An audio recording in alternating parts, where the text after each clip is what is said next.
আমার নাম মোহাম্মদ হুমায়ুন রশিদ। আমি একজন দুবাই প্রবাসী। আমার বাড়ি চট্টগ্রামের ফটিকছড়ি উপজেলার নাজিরহাট পৌরসভার নাজিরহাট পৌর সদরে। আমি যে ঘটনাটি বলবো সেটা ভয়ের না অদ্ভুত সেটির সিদ্ধান্ত আপনারাই নেবেন। তবে অদ্ভুত এক ভালোবাসার ঘটনা। এটি একটি বাস্তব ঘটনা যা আমার নানার সাথে হয়, যা জিন ও মানুষের মাঝে ভালোবাসার এক বিস্ময়কর নিদর্শন।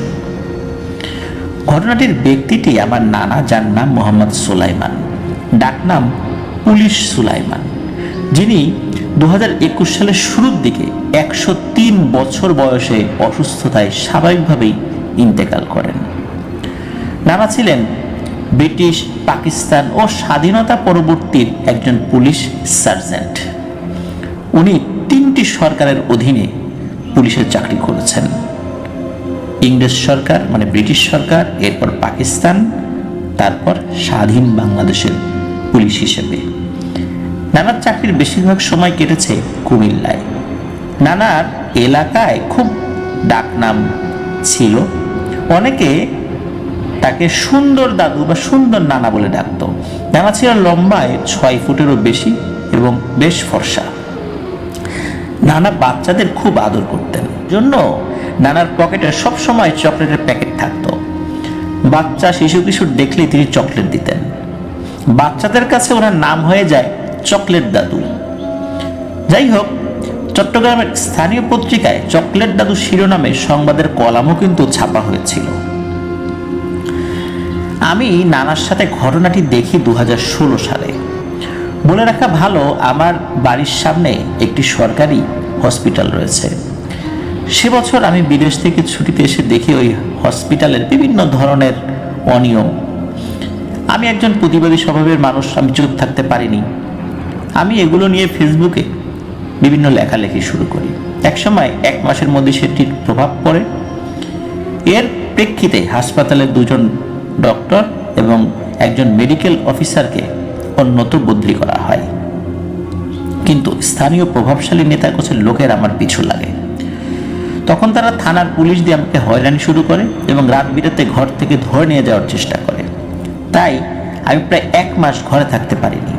কিছুদিন নানার বাড়ি, কিছুদিন খালার বাড়ি, কিছুদিন ফুপুর বাড়ি, এভাবে আমার দিন কেটেছিল। ঘটনাটির রাজসাক্ষী আমি তখন হই যখন আমি নানার বাড়ি ছিলাম। নানার বাড়ির বর্ণনাটা একটু দেই। আমার নানার বাড়ি নাজিরহাট থেকে প্রায় 3 কিলোমিটার উত্তর পশ্চিমে সোয়াবিল নামক ইউনিয়নে। নানার ঘরটি তার বাপের আমলের, মাটির ঘর, টিন শেড। নানা তখন প্রায় অনেকটাই অসুস্থ। একে তো বয়স হয়েছে, এক পায়ে খুব ব্যথা ছিল, একটু ঘুরিয়ে ঘুরিয়ে খুব ধীরে হাঁটতে পারত। নানার ঘরটি পূর্বমুখী, সামনে লম্বা উঠোন, উঠোনের উত্তর পাশেও উঠোন ও ঘর ঘেঁষে নানার নিজস্ব পুকুর। উঠোনের সাথে পুকুরে ছিল একটি পাকা ঘাট। ঘাটের উপরের স্থানে 2 পাশে পাকা করে বসার স্থান করা হয়। যাই হোক, আমি নানার ঘরের বারান্দায় ঘুমাতাম। তখন আবার আমি রাত জেগে ভূত এফএম শুনতাম। কিন্তু খেয়াল করতাম নানা না ঘুমিয়ে কিছুক্ষণ বারান্দায়, কিছুক্ষণ উঠোনে হাঁটাহাঁটি করছে। আমি জিজ্ঞেস করলে বলতো, আমি তোকে পাহারা দিচ্ছি, বাইরে পুলিশ আসতেছে কিনা। এভাবে একদিন বৃহস্পতিবার রাত ঠিক একই রকম ভাবে নানা 1টা অবধি হাঁটাহাঁটি করছেন। কিন্তু কিছুক্ষণ পর হাঁটাহাঁটির শব্দ নেই। উঠে দেখি বিছানায়ও নানা নেই। এরপর আমার একটু ওয়াশরুমের বেগ আসে। যেহেতু ঘরের বাইরে দক্ষিণ পাশে ওয়াশরুম ছিল, সেহেতু আমি বের হয়ে উঠোন দিয়ে ওয়াশরুমের দিকে যেতে থাকি। তো ঘর থেকে যখন বের হই তখন খুব অন্ধকার রাত। কিন্তু উত্তর দিকে পুকুর ঘাটের দিকে চোখ যেতেই আমি অবাক হয়ে যাই। দেখি ওই পুকুর ঘাটের স্থানটি বেশ আলোকিত, একদম দিনের আলোর মতো। মনে হচ্ছে উপর থেকে হাজার হাজার ভোল্টের বড় বড় লাইট জ্বালিয়ে দেওয়া হয়েছে। ওই আলোতে স্পষ্ট দেখতে পাচ্ছি নানা পুকুর ঘাটে বসে আছেন, আর সাথে অল্প বয়স্ক 3-4 জন আরো কে যেন বসে গল্প গুজব করছে। আর সামনে রাখা থালা থেকে কি যেন খাচ্ছে সবাই। আমি তো চিন্তায় পড়ে গেলাম, এত রাতে নানা কাদেরকে নিয়ে এখানে বসে আছে। আমি এতটুকু খেয়াল করতে নানা জোর গলায় ডাক দিলেন যে, কে রে, বদ্দা নাকি? বলে রাখা ভালো, নানা আমাদের নাম ধরে ডাকতেন না, আমাকে ডাকতেন বদ্দা নাজির হাট। অর্থাৎ আমার ঘরে আমি সবার বড়, আমার আরো 5 খালা, তাদের ছেলেদেরকেও ওইভাবে ডাকতেন, বদ্দা, মাইজে, খুললে, আর সাথে জায়গার নাম। সেই হিসাবে আমি ছিলাম বদ্দা নাজির হাট। যাই হোক, আমি জবাব দিলাম, হ্যাঁ নানা আমি। নানা বুঝে গেছেন যে আমি এসব দেখে ফেলেছি, তাই হয়তো নানা আমাকে ডাক দিলেন আর বললেন, না এদিকে আয়। নানা যেহেতু ডাকছেন, ওখানে নানাই বসে আছেন, তাতে ভয়ের কিছু নেই। আমি পুকুর ঘাটের দিকে গেলাম, গিয়ে নানার পাশে বসলাম, আর ওই 3 জন তরুণকে দেখে আমি খুব অবাক হলাম। এত সুদর্শন তরুণ আমি জীবনে কখনো দেখিনি। এত সুন্দর যে আমি অবাক হয়ে তাকিয়ে রইলাম। তাদের গায়ে আছে পাঞ্জাবি আর পাজামা। আমি গিয়ে বসার সাথে সাথে ওই তরুণদের থেকে একজন বলে উঠল, এটা কোন ফুপির ছেলে? নানা জবাব দিল, তোমার মেজো ফুপির। তখন ছেলেটা বলে উঠল, ও ঝর্ণা ফুপির ছেলে। আমার আম্মার নাম জান্নাতুল ফেরদৌস, সবাই ঝর্ণা বলেই ডাকে। আমি কিন্তু চমকে উঠেছিলাম এবং খুব অবাক হলাম। এদেরকে আমি চিনি না, জানি না, জীবনে কখনো একবারও দেখলাম না, অথচ আমার আম্মার ডাকনামও তারা জানে। ব্যাপারটা কি? যাই হোক, আমি চুপচাপ বসে আছি। নানা বলল, নে এগুলো খা। দেখি সামনের থালায় অনেক রকম চকলেট, কেক, বাদাম, এমন আরো অনেক কিছু মিশ্রিত শুকনো খাবার। এগুলো ওরাও খাচ্ছে, নানাও খাচ্ছে। আমি কয়েক দানা নিলাম। ছেলেগুলো দেখছি নানার সাথে বিভিন্ন গল্প গুজব করছে, কখনো লেখাপড়ার কথা, কখনো তাদের মা বাপ দাদা দাদির কথা, এসব। আর সবচেয়ে ছোট ছেলেটির বয়স হবে 5 কি 6 বছর এমন। সে অনেক দুষ্টুমি করছে, কখনো নানার কোলে উঠছে, কখনো কাঁধে উঠছে। নানার যেহেতু অসুস্থ, সে যখন কাঁধে ওঠে তখন আর এক ভাই কাঁধ থেকে নামিয়ে ফেলে আর বলে, ভাইয়া কাঁধে উঠিও না, দাদু অসুস্থ, ব্যথা পাবেন। এবার ওদের কাণ্ড কারখানা অনেকক্ষণ দেখলাম, মনে মনে ভাবলাম এটা তো স্বাভাবিক কোনো বিষয় নয়। যাই হোক, নানার থেকে পরে জানা যাবে। আমি নানাকে বললাম, নানা আমি যাই, ঘুমাবো। নানা বলল, হ্যাঁ যা, আমি আসছি কিছুক্ষণ পর। ঘরে গিয়ে মোবাইল হাতে নিয়ে দেখি রাত তখন 2:30। যা হোক, আমি ঘুমিয়ে গেলাম। নানা তখন কোন সময় ঘরে আসলো তা আমি আসলে আর জানি না। পরদিন দেখি দুপুরের পরে নানা আমাকে ডেকে আবার পুকুর ঘাটে বসলো আর খুব চুপি চুপি বলছে, কালকে রাতের কথা কি তোর কিছু মনে আছে? আমি বললাম, হ্যাঁ আছে তো। নানা তখন বললেন, খবরদার, কসম কর এগুলো কখনো কাউকে বলবি না, আমার জীবদ্দশায়। আমি বললাম, আচ্ছা বলবো না। কিন্তু বললাম, আমাকে আগে বলেন কালকে রাতের ওরা কারা? তখন নানা বললেন, ওরা মানুষ নয়, ওরা জিনের ছেলে। আমি তখন আটকে উঠলাম, তো কৌতূহলী হয়ে জিজ্ঞেস করলাম, তো ওদের সাথে আপনার এমন সম্পর্ক কিভাবে? নানা তখন ঘটনাটি বললেন। নানা যখন কুমিল্লায় থাকতেন, খুব সম্ভবত 1978 কি 79 সালের দিকে, এক রাত্রে তিনি থানার ডিউটি থেকে ফিরছেন। তখন বৃহস্পতিবার রাত। ডিউটি থেকে, মানে যেখানে ডিউটির স্থান আর বাসা, ওই বাসা থেকে ডিউটির স্থানের কাছে হেঁটে আসা যাওয়া উনি করতে পারতেন। তো উনি হেঁটে যাচ্ছেন, পথে দেখলেন 6 থেকে 7 বছর বয়সী একটি বাচ্চা অ্যাক্সিডেন্ট হয়ে রাস্তায় পড়ে আছে। হাত পা মাথা থেকে বেশ রক্ত ঝরছে, আর বাচ্চাটি বেহুশ। সম্ভবত কোনো গাড়ি তাকে ধাক্কা দিয়ে চলে গেছে। নানা তখন বাচ্চাটাকে কোলে নিয়ে পার্শ্ববর্তী হসপিটালে নিয়ে যান। পরদিন সকালে তার জ্ঞান ফেরে। নানা বাচ্চাটির হুঁশ ফিরলে তারপর বাসায় যান, খাওয়া দাওয়া সেরে কাপড় চেঞ্জ করে আবার হসপিটালে যান। তখন দেখেন বাচ্চাটির পাশে একটা লোক বসে আছে। নানা জিজ্ঞেস করলেন, বাচ্চাটা আপনার কি হয়? তখন তিনি বললেন, ও আমার ছেলে। সে অমুক একটা মাদ্রাসায় পড়ে, ওই মাদ্রাসাতে সে আবাসিক ভাবেই থাকে। প্রতি বৃহস্পতিবার রাত্রে সে বাড়ি যায়। গত রাত্রে সে বাড়িতে ফিরে না যাওয়াতে তাকে খুঁজতে খুঁজতে এখানে হাসপাতালে এসে পাই। লোকটি নানাকে জিজ্ঞেস করলেন, আপনি কে? তখন নানা বললেন, আমি একজন পুলিশ সার্জেন্ট। গত রাত্রে আমি ডিউটি থেকে বাসায় ফেরার পথে তাকে রাস্তার পাশে পড়ে থাকতে দেখি। তখন আমি তুলে নিয়ে এই হসপিটালে নিয়ে আসি। লোকটি নানাকে ধন্যবাদ জানান এবং বলেন, আপনাকে আগামীকাল রাত্রে আমাদের বাড়িতে দাওয়াত রইল। আপনি আমার বাচ্চার মাদ্রাসার সামনে থাকবেন, এসার পর আমি এসে নিয়ে যাব ইনশাল্লাহ। এসব কথা বলে লোকটি তার বাচ্চাকে হসপিটাল থেকে রিলিজ নিয়ে চলে যায়। নানাও যথারীতি তার ডিউটিতে চলে যান। দাওয়াতে যেতে হবে তাই তিনি জলদি ছুটি নিয়ে পুলিশের পোশাকেই ওই মাদ্রাসার সামনে যান। মাদ্রাসাটি নানা চিনতেন, যথাসময় লোকটি এসেও যায় এবং নানাকে সাথে করে নিয়ে যান।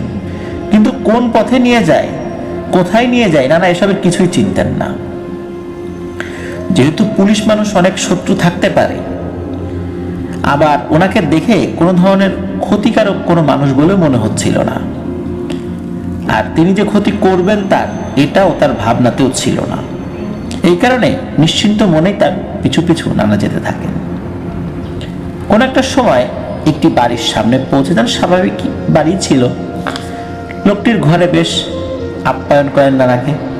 নানা চলে আসার আগে নানাকে ওই লোকটা একটা অনুরোধ করেন।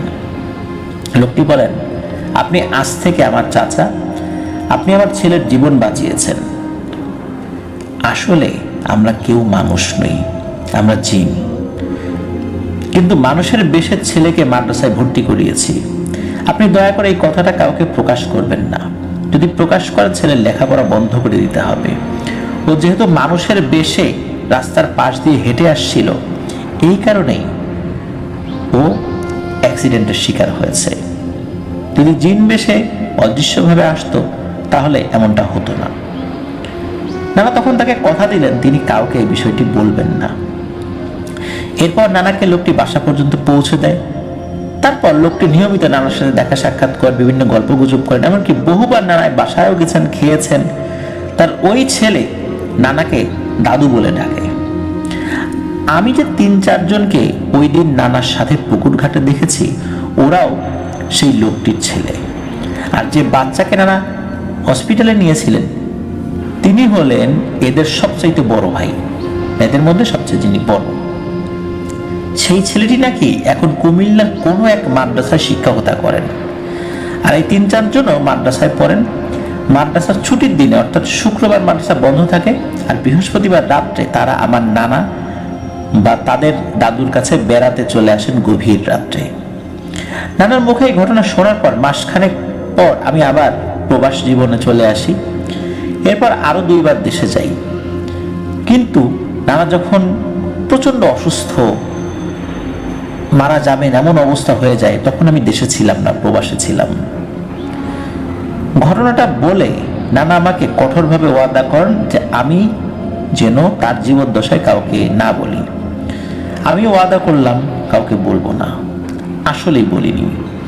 নানা 2021 সালের শুরুর দিকে ইন্তেকাল করেন। নানা আজ নেই, এখন বললেও আর কোনো সমস্যা নেই। নানা খুব পরোপকারী ছিলেন, এমনকি বাপ দাদার সম্পত্তি বিক্রি করে মানুষের উপকার করেছেন। মৃত্যুকালে তার বসত ভিটা ছাড়া আর কিছু অবশিষ্ট ছিল না, সব মানুষের কল্যাণে দান করেছিলেন। আমি খুব অবাক হয়েছিলাম মানুষ আর জিনের মধ্যে এমন ভালোবাসা দেখে। টানা কুমিল্লায় থাকতেন চাকরির সুবাদে। সেই কবে, তখন আমার আম্মার বিয়েও হয়নি। 1978-79 সালে, আমার জন্ম 1985 সালে। অথচ 2016 সালে এই দৃশ্য দেখার আগে কখনো কল্পনাও করিনি নানার সাথে জিন জাতির এমন অদ্ভুত ভালোবাসা এবং ভ্রাতৃত্বের বন্ধন রয়েছে। নানা আজ দুনিয়ায় বেঁচে নেই। সবাই আমার নানার জন্য দোয়া করবেন, আল্লাহ যেন নানাকে বেহেশত নসিব করেন। মোহাম্মদ হুমায়ুন রশিদ, সংযুক্ত আরব আমিরাত প্রবাসী। প্রিয় লিসেনার্স, এটি ছিল ঘটনা।